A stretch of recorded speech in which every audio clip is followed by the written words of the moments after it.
Coming to you live from San Francisco, California. I haven't done a video for a while. I don't even think I talked about the last trip to Colombia. Um, Flew into Bogota. Um, didn't bring any luggage. I've been enjoying traveling like without luggage, and you just go and buy stuff when you get there. Because I travel like third world. Well, Colombia's not third world. Colombia's a really like forward thinking city. They have some really cool elements. But anyway, so let's get back to the traveling without clothes things. I I like going places that I don't know anything about without anything, with no preparation. Makes for more of an exciting kind of journey. And yeah, I'm not saying everybody should do it, but that's what I do. So I get there, and it's high altitude, so it's actually cold. So I'm wearing like flip flops and shorts, and I buy some cool clothes. Um, but the problem is by the time I bought the cool clothes, I was sick, super sick, crazy sick, right? I was like breathing razor blades. It was insane.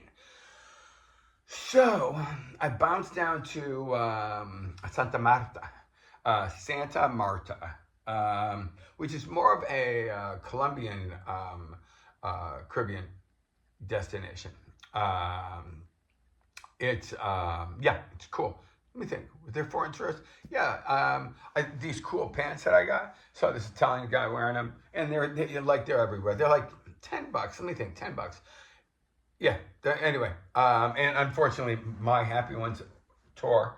So I guess for effect, I can try and look Robinson Crusoe or something. Anyway, down there, mad hot, right? So I get there, and I'm kind of laughing about the idea of wearing all white. Looks like sort of, I don't know, like Miami Vice, right? But it's flipping hot. It makes sense, right? So I go ahead and get the white hat, the whole thing, and dress head to toe in white. It was really funny. I got back to San Francisco, and I'm wearing the same outfit, and it's like cloudy and rainy. And I take the train into town looking ridiculous, but whatever. Good time. It is kind of funny. You find stuff in other countries, and you're like, this would be so cool. And so my friends see this. And you get back home and you're like, my friends are not going to see this because it looks ridiculous here. By the way, amazing flipping tea. I can be a little excessive with caffeine, so I got to be careful because I make it in the French press. But anyway, this stuff here, Ahmad tea from London. Earl Grey. Rockin'. I don't know. I like it. Anyway, so I get down to the coast. It's cool. I go diving. I didn't think the diving was amazing. If you really want to see amazing diving, I think diving the shipwrecks in the Philippines. Water visibility is amazing. Coral is amazing. And by the way, if you're not a scuba diver, free diving, just with a snorkel and mask, snorkeling, I guess you would call it, is super fun. Most of the colorful coral and really cool stuff is closer to the surface anyway. So you can, if you can hold your breath well, you can dive through like shipwrecks that are in shallow water, and the island chain of Palawan is really cool, and that's in the Philippines, or the Red Sea, Suez Canal, stuff like that. Access Egypt, visibility flipping nuts, right? But let me think. I think there you might be better off scuba diving because you want to go. Well, anyway, I don't know that much about it. I do know, I did go diving there, but I had broken my eardrum surfing. Boom, wave hit me. So I couldn't go down, which was unfortunate because then I went to Africa and I worked as a whitewater guide. And the whirlpools bring you really far down. So it must have healed by that time because I do remember scary situations. My kayak getting darker and darker, really depressing when that happens. The thing is, you can't bail from your boat. There's your buoyancy. But at some point, you're out of breath and you panic. Call it what it is. I'm like, flipping, get me out of here. I got to start swimming, right? And I remember doing that and seeing my boat spinning in the whirlpool above me, and I'm going down, down. Oh, it's so depressing. And it's kind of humor there. People die. They lose like one person a year on that section of the river. But it wasn't me. And you come up and you try not to act like you are freaked out and scared. I mean, when you worry about your life, I don't care how cool you are. You know, it's like it's uncomfortable. Anyway, so back to Colombia. Santa Marta, the first place I stayed was a little bit too like high rises, crap like that, right? Then I went into town. The town itself is super cute. I thought the place was great. Like fun nightlife, little Central Plaza, typical Colombian town, right? And I don't necessarily want to be in the thick of it. I'm trying to think. I don't think, was there an issue? I don't know if it was, Colombia's not real expensive. And you start, at least I do, you start to register everything in like their money instead of your money. So, you know, like in Vietnam, you got like 29,000 dong, which is what they call their money, to the US dollar. So, like, it's tough to calculate. And then you get really cheap things and you start to use that as your measure of value. So, like, you stay at one, like, super cheap place in the middle of nowhere, and then you think, anyway, without going into it, I don't think anybody on a short vacay couldn't worry about the price of things. That's about all I have to say about that. I did meet this was interesting. I went to a cool party on a rooftop. Something about wind.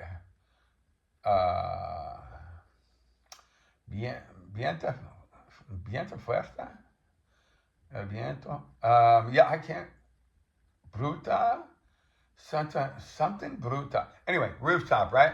I meet these guys, and they are filthy rich, expats, yeah, foreigners living there, doing things like building airstrips. What are you doing with an airstrip in the middle of nowhere?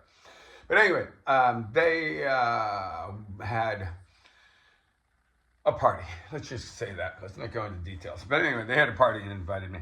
And, you know, when in Colombia, why not meet people that make mad money with airstrips? It was cool. I was tired. Didn't really feel like hanging out for long. But you have to kind of, you know, check it out. Yeah, let's move on. So I then went to a town called something Ananda, Yokananda, Tokananda, who knows, Gonanda. But it's at, incidentally, Santa Marta is like a, yeah, we already talked about that. Okay, Yokananda, the end of that is kind of like Burning Man party. Kind of fun, kind of obnoxious. Yeah, I don't know that I would want to spend that much time there. Little tiny. It's at the north or east of Santa Marta. You can take a bus there. I like riding public buses. By the time we got there, there is an ATM. This is a little tiny town, right? But so when we were there, I have a friend of mine in Colombia that I was traveling with at that point. And by the time we got there, there was a windstorm. It was nuts. So obnoxious wind, which is a little bit annoying. And then there was a little bit of the loud music contest. This used to happen in Mexico a fair bit. They've kind of chilled out on that to some degree. But like every house has the freaking big stacks of speakers, like blasting their music as loud as possible. And they're nice people, so they don't think that it's obnoxious, but freaking walk through town is just like obnoxious. I had this cool little hotel, I think $20 US a night. Now that I think about it, yes, things aren't that expensive. $20 US a night, swimming pool on the rooftop. Great view, really fun. And that was kind of convenient because the heat was ridiculous, but the wind would mitigate that to some degree. But it would kick up dust from the dirt roads, and kicking on the rooftop was kind of cool. Hammocks, right? Swimming pool, rock and roll.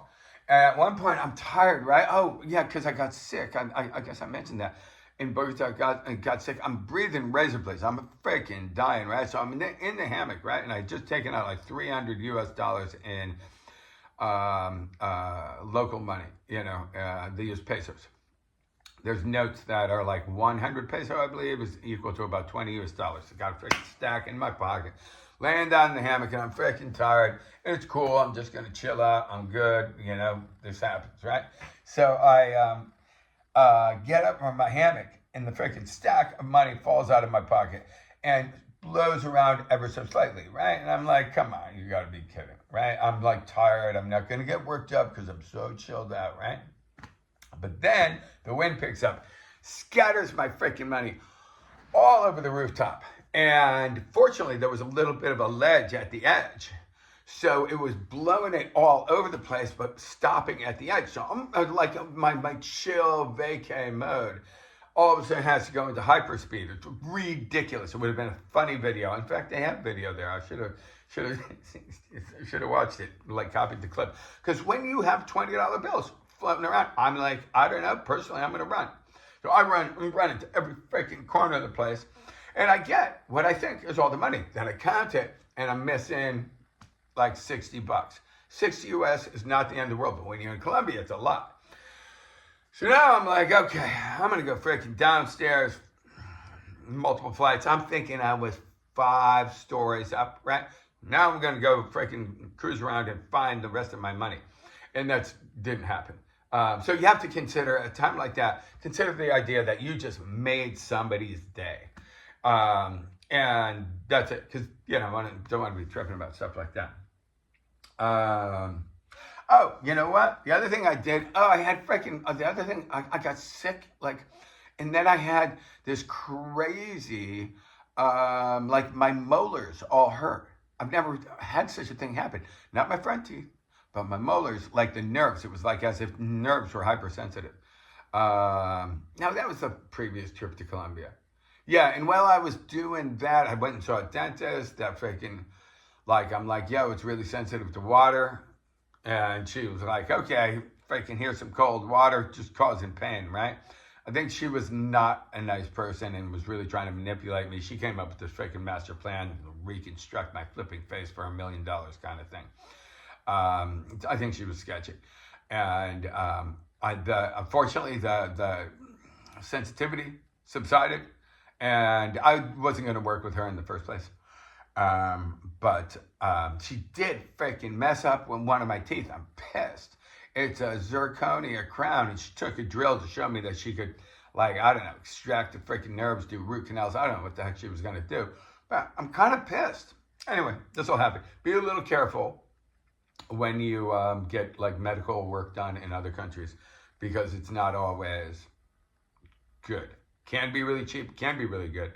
I had crowns done in Budapest, cheap and really good. And then one crown did crack, and I had that replaced in Colombia. Also fantastic. So there are great dentists in Colombia. Oh, check this out. Did I put that on? Yeah, I got that hat when I was in the heat.